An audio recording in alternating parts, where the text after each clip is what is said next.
नमस्कार। बहुत स्वागत है आप सभी दर्शकों का कन्या राशि के लिए राहु गोचर के इस वीडियो में। जाते जाते क्या देकर जाएंगे राहु। जी हाँ, सर्वाधिक पाप ग्रह की संज्ञा प्राप्त दैत्यों के सेनापति राहु 18 मई 2025 को राशि परिवर्तन करने जा रहे हैं। 30 अक्टूबर 2023 से राहु गुरु की राशि मीन राशि में गोचर कर रहे हैं और अब अपने परम मित्र शनि की मूल त्रिकोण राशि कुंभ राशि में गोचर करेंगे। गुरु की राशि में गोचर करते हुए राहु उतना सहज नहीं महसूस कर रहे थे जितना शनि की राशि मित्र की राशि में महसूस करेंगे। कोई भी पाप ग्रह जब राशि परिवर्तन करता है तो जाते जाते कुछ न कुछ शुभ प्रभाव दे करके जाता है। दूसरी बात, 16 मार्च से राहु पूर्वा भाद्रपद नक्षत्र में गोचर करेंगे। पूर्वा भाद्रपद नक्षत्र एक ऐसा नक्षत्र है जो व्यक्ति की बौद्धिक क्षमता को बढ़ाता है, नेतृत्व क्षमता को बढ़ाता है, आर्थिक स्थिति को मजबूत करता है। राहु एक ऐसे ग्रह हैं जो असीम विस्तार के कारक हैं, तो राहु इन गुणों में वृद्धि ही करेंगे। पूर्वा भाद्रपद नक्षत्र व्यक्ति की सीखने और खोज करने की प्रवृत्ति को बढ़ाता है। राहु व्यक्ति को विलक्षण बुद्धि का स्वामी बना देते हैं। जब पूर्वा भाद्रपद में राहु होते हैं तो टेक्निकल फील्ड, आईटी सेक्टर, विज्ञान, प्रौद्योगिकी, मैनेजमेंट के क्षेत्र में जबरदस्त लाभ देते हैं। तो जाते जाते राहु कन्या राशि के जातकों को क्या क्या देकर जाएंगे, इसी का विश्लेषण करेंगे इस वीडियो में। लेकिन उससे पहले आपको ये समझना जरूरी है कि राहु किस तरह से आपके जीवन को प्रभावित करते हैं और आप ये कैसे जान पाएंगे कि राहु आपको अशुभ फल दे रहे हैं। ये विश्लेषण आपकी चंद्र राशि के आधार पर किया जा रहा है और वीडियो के अंत में मैं आपको राहु के उपाय भी बताऊंगा। कैसे जानेंगे कि राहु खराब फल दे रहा है या अच्छा फल। हमारे जीवन की 60% समस्याओं का कारण राहु होता है, लेकिन आज के समय में राहु ही हमें वो सब कुछ दे सकता है जो हम पाना चाहते हैं, क्योंकि कलयुग के किंग है राहु। राहु एक ऐसा ग्रह है जो अचानक से विपरीत दिशा से एक्टिवेट होकर कार्य करने लगता है।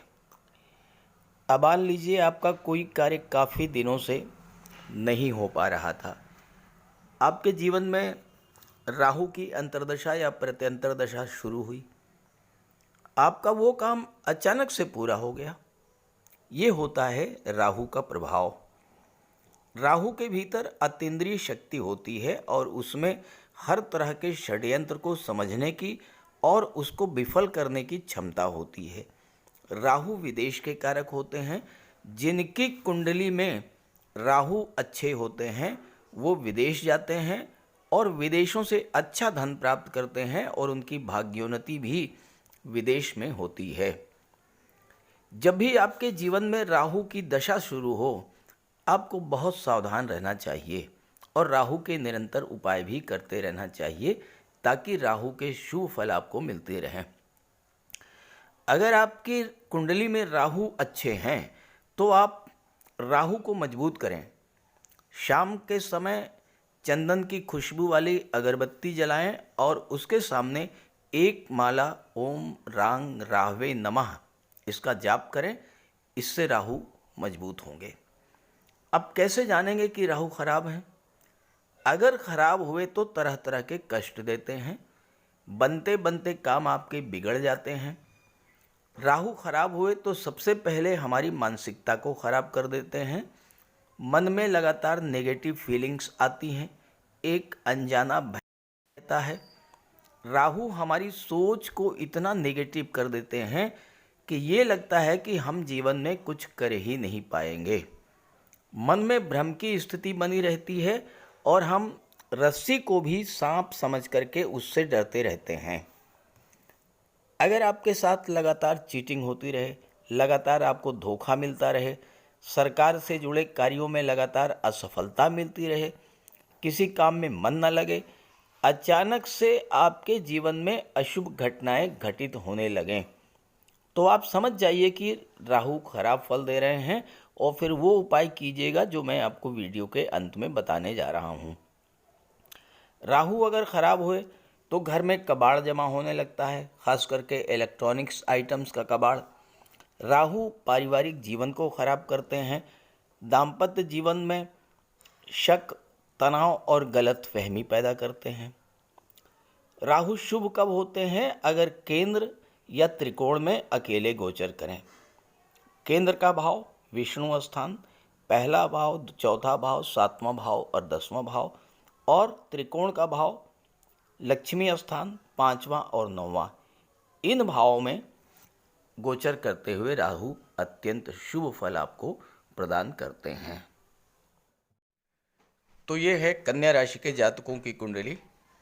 राहु का गोचर आपकी कुंडली के सप्तम भाव में है और यहाँ पर राहु पिछले 16 महीनों से गोचर कर रहे हैं, 30 अक्टूबर 2023 से।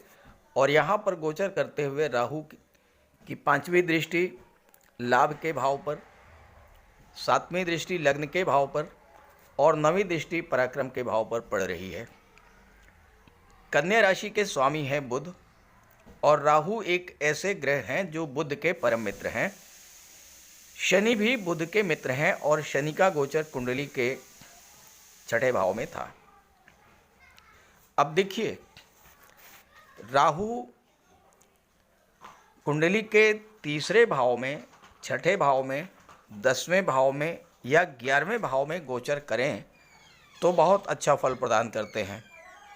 हालांकि कन्या राशि के लिए राहु कारक थे और कारकत्व प्राप्त होने के कारण कन्या राशि के जातकों को उतना कष्ट तो नहीं मिला होगा जितना कर्क राशि, सिंह राशि या वृश्चिक राशि के जातकों को राहु गोचर से मिला होगा। लेकिन 7वें भाव में थे राहु, और 7वें भाव में राहु अच्छा फल नहीं देते हैं। हाँ, अगर आपकी जन्म कुंडली में ही राहु बहुत अच्छी स्थिति, बहुत मजबूत स्थिति में हो तो इसमें कोई दो राय नहीं है कि व्यापार व्यवसाय को बुलंदियों पर पहुंचा देते हैं। अन्यथा राहु अगर सामान्य स्थिति में भी हैं या राहु खराब स्थिति में हैं तो 7वें भाव के खराब फल ही मिलते हैं, 7वें भाव के अच्छे फल आपको नहीं मिल पाते हैं। अब शुरू में जब राहु 7वें भाव में आए तो उस समय बुध के नक्षत्र में, रेवती नक्षत्र में गोचर कर रहे थे। तो उस समय उन्होंने, बुध आपकी कुंडली में 10म भाव के स्वामी हैं, तो 10म भाव के भी फल दिए। राहु का जो नैसर्गिक स्वभाव है वो यही है कि बनते हुए कार्यों को बिगाड़ देना, विघ्न, बाधाएं या रुकावटें पैदा करना। आपका काम 99% तक पूरा हो जाएगा, लास्ट में ले जाकर के राहु आपको डुबो देंगे। और 7वें भाव में थे। 7वां भाव जो है व्यापार का होता है, 7वां भाव पार्टनरशिप का होता है। कुछ जातक जिनके जीवन में राहु की महादशा या अंतर्दशा गतिमान रही होगी और उन्होंने इस गोचर काल में अगर पार्टनरशिप में कोई व्यापार व्यवसाय शुरू किया होगा तो व्यापार व्यवसाय में लगातार अप डाउन्स देखने को मिले होंगे। बिजनेस पार्टनर से धोखा मिलने की संभावना 60 to 70% बढ़ गई होगी और कुछ जातकों को तो बिजनेस पार्टनर ने बहुत बड़ा धोखा भी दिया होगा, चीटिंग की होगी, धन हानि पहुंचाई होगी। 7वां भाव जो है ये आपके दाम्पत्य जीवन को दर्शाता है और राहु एक ऐसे ग्रह हैं जो गलतफहमी पैदा करते हैं। राहु एक ऐसे ग्रह हैं जो शक पैदा करते हैं, छोटी सी बात को बहुत तूल दे देते हैं, क्योंकि राहु विस्तार के कारक होते हैं। और अगर आपके पार्टनर से या आपके जीवन साथी से किसी तरह का कोई छोटा मोटा विवाद भी हुआ होगा और आप अपने आप पर नियंत्रण नहीं रख पाए होंगे तो उस विवाद ने बहुत बड़ा रूप ले लिया होगा और हो सकता है कि सेपरेशन की स्थिति भी बनी हो। अगर आपके जीवन में शनि की या केतु की महादशा या अंतर्दशा गतिमान रही होगी तो सेपरेशन की स्थिति भी बनी होगी। जब 18 मई को राहु राशि परिवर्तन करेंगे और राशि परिवर्तन करके छठे भाव में आएंगे तो छठे भाव में राहु, जैसा मैंने बताया, कि बहुत अच्छा फल प्रदान करते हैं। तो इन स्थितियों में सुधार देखने को मिलेगा। बिजनेस में सुधार आएगा, दाम्पत्य सुखों में सुधार आएगा और साथ ही साथ आपका जो नुकसान हुआ, आपकी जो धन हानि हुई, उससे भी आपको बाहर निकलने में मदद मिलेगी। 10वें भाव के भी अच्छे फल आपको नहीं मिले होंगे। आपने कोई कार्य शुरू किया होगा तो उस कार्य के शुरुआत में ही तमाम बाधाएं आ गई होंगी। नौकरी में थे तो प्रमोशन नहीं मिल पाया होगा। आपके सहकर्मियों ने आपके विरुद्ध राजनीति की होगी, बॉस को आपके विरुद्ध भड़काया होगा और आपको जो लाभ मिलना चाहिए था वो लाभ नहीं मिल पाया होगा। जब राहु हटेंगे 7वें भाव से और वक्र चाल से चलते हुए छठे भाव में आएंगे तो आपको इस तरह की जो समस्याएं आपके जीवन में चल रही थी उनसे भी राहत मिलेगी। ये स्थिति तो आपके जीवन में 8 जुलाई तक रही होगी। 8 जुलाई को राहु ने नक्षत्र परिवर्तन किया, उत्तरा भाद्रपद नक्षत्र में आए और उत्तरा भाद्रपद के चौथे चरण में गोचर किए।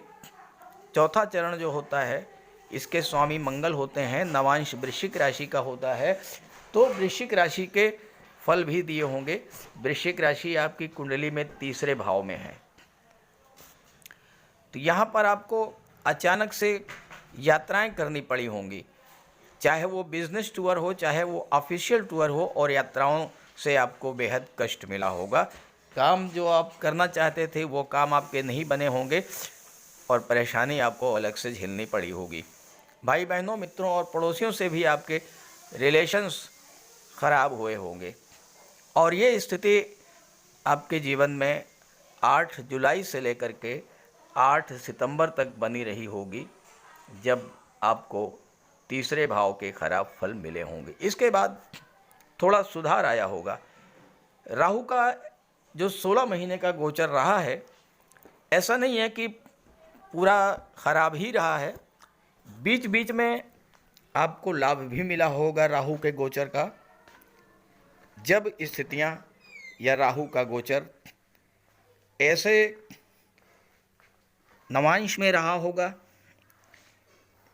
जो आपके लिए लाभ देने वाला रहा होगा।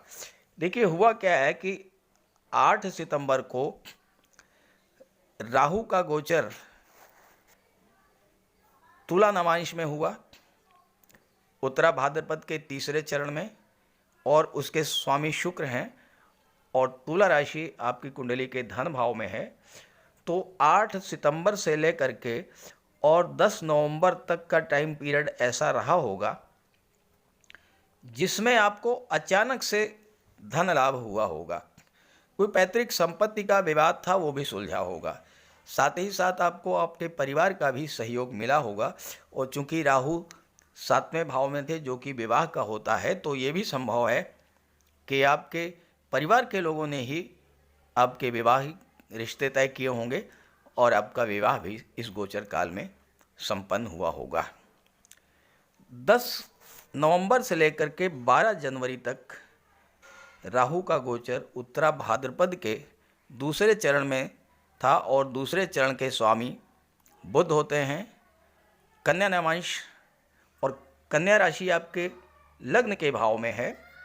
तो इस समय पिछला जो गोचर रहा, उस गोचर के कारण आपके मन में जो नेगेटिविटी आई उससे बाहर निकलने का आपको एक मौका मिला होगा, क्योंकि राहु आपको विलक्षण बुद्धि का स्वामी बना देते हैं और बुध आपकी बौद्धिक क्षमता, निर्णय क्षमता के कारक होते हैं।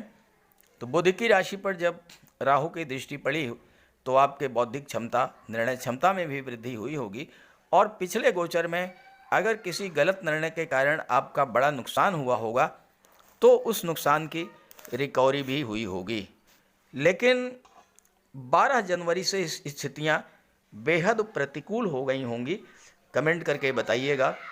12 जनवरी से लेकर के 16 मार्च तक राहु का गोचर उत्तरा भाद्रपद के प्रथम चरण में था, जिसके स्वामी सूर्य हैं, नवांश सिंह राशि का, और सिंह राशि आपकी कुंडली के 12वें भाव में स्थित है। 12वां भाव खर्चों का होता है और अचानक से कोई बड़ा खर्च, चाहे वो स्वास्थ्य संबंधी कारणों से, चाहे वो किसी कोर्ट कचहरी के मैटर को लेकर के, या फिर अचानक से आपके मन में कोई बड़ा निवेश करने की इच्छा जागृत हुई होगी। अपने व्यापार व्यवसाय में बड़ा पैसा लगाने के बारे में सोचा हो आपने, विदेशी व्यापार में धन आपने लगाने की सोची हो, पैसा लगाया हो, और परिणाम क्या रहा कि आपका वो पैसा फंस गया होगा, वो पैसा आपको नहीं मिल पाया होगा। राहु की दृष्टि लाभ के भाव पर पड़ रही है और राहु एक ऐसे ग्रह हैं जो कि जिस भाव से संबंध बनाते हैं उस भाव से संबंधित चीज़ों के प्रति आपका लगाव, आपका आकर्षण बहुत ज़्यादा बढ़ा देते हैं। तीव्र इच्छा आपके अंदर जागृत हुई होगी कि मैं ज़्यादा से ज़्यादा धन कैसे अर्जित करूं। और हुआ क्या होगा, चूँकि 11वां भाव आपके मित्रों का भी होता है, आपके फ्रेंड सर्किल का होता है। आपने अपने मित्रों से पूछा होगा, मित्रों से राय ली होगी। अगर आपके मित्र अच्छे रहे होंगे तो उन्होंने आपको अच्छे मार्ग पर चलने की राय दी होगी। लेकिन अगर कहीं दुर्भाग्यवश आपके मित्र अच्छे नहीं थे, दूसरे शब्दों में कहा जाए तो आपकी संगति गलत थी, तो आपके मित्रों ने आपको जुआ, सट्टा, लॉटरी, शराब, नशा, इन सब चीज़ों की ओर मोड़ दिया होगा और जुए सट्टे में आपका बहुत पैसा डूबा होगा, स्वास्थ्य खराब हुआ होगा, धन नष्ट हुआ होगा और मानसिक रूप से आपकी चिंता तनाव इतना बढ़ा होगा कि हो सकता है कि आपकी रातों की नींद भी उड़ गई हो। 16 मार्च को राहु उत्तरा भाद्रपद से निकल जाएंगे, पूर्वा भाद्रपद नक्षत्र में गोचर करेंगे और छठे भाव की ओर बढ़ेंगे। तो 16 मार्च से 18 मई तक आपको जो खराब फल मिल रहे थे उनमें सुधार देखने को मिलेगा, क्योंकि कोई भी पाप ग्रह जब राशि परिवर्तन करता है या नक्षत्र परिवर्तन करता है तो जो परेशानियां, जो कष्ट, जो अशुभ फल आपको मिलते चले आए थे उनमें सुधार होना शुरू होता है। तो पहला काम तो ये होगा कि अगर आपकी संगति गलत है, आपके फ्रेंड्स गलत हैं, तो चूँकि पूर्वा भाद्रपद नक्षत्र जो है ये आपकी सोचने की क्षमता, आपके आत्ममंथन की प्रवृत्ति को बढ़ा देता है। आप सही फैसले ले पाते हैं और आपको ये एहसास होगा कि हाँ, किस वजह से मेरा इतना नुकसान हुआ, किस वजह से स्वास्थ्य खराब हुआ, किस वजह से रिश्ते खराब हुए, किस वजह से धन नष्ट हुआ, किस वजह से व्यापार व्यवसाय में, नौकरी में समस्याएं आई। इन सब चीज़ों को आप अच्छे ढंग से समझ पाएंगे, अच्छे मित्र बनाएंगे, सही तरीके से धन अर्जित करेंगे और धीरे धीरे आपके जीवन में खुशियां आना शुरू हो जाएंगी। 18 मई को जब शनि राशि राहु राशि परिवर्तन करके छठे भाव में आ जाएंगे तो उसका जो प्रभाव होगा उस पर इस वीडियो में चर्चा नहीं की जा सकती है। उस पर एक वीडियो अलग से मैं बनाऊंगा और फिर बताऊंगा मैं आपको कि 18 मई के बाद आने वाले 18 महीनों तक राहु आपको किस किस तरह का फल देंगे। उसमें भी नक्षत्र परिवर्तन करते रहेंगे तो हर नक्षत्र के अनुसार अलग अलग फल आपको प्राप्त होगा। इस पर आगे चर्चा करेंगे। अब चूंकि राहु 18 मई तक तो सप्तम भाव में रहेंगे ही, तो राहु का उपाय जरूर कीजिएगा, ताकि अगर किसी कारण से आपकी जन्म कुंडली में राहु अगर खराब हैं तो आपको खराब फल ना मिले। बात करते हैं उपायों पर। जीवन में परेशानियां बढ़ रही हों, संघर्ष बढ़ रहा हो, अचानक से आपके जीवन में नकारात्मक घटना शुरू हो जाएं, अचानक से आपको धन हानि शुरू हो जाए, परिवार में कलह शुरू हो जाए, बीमारियों से, रोगों से आप परेशान होना शुरू कर दें, तो आप ये समझ लीजिए कि राहु खराब फल दे रहे हैं। तो राहु के लिए कुछ सामान्य से बहुत सामान्य उपाय हैं, लेकिन बहुत प्रभावी उपाय मैं आपको बताने जा रहा हूँ। देखिए, देवाधिदेव भगवान भोले शंकर ये शनि पर भी नियंत्रण रखते हैं और राहु पर भी नियंत्रण रखते हैं।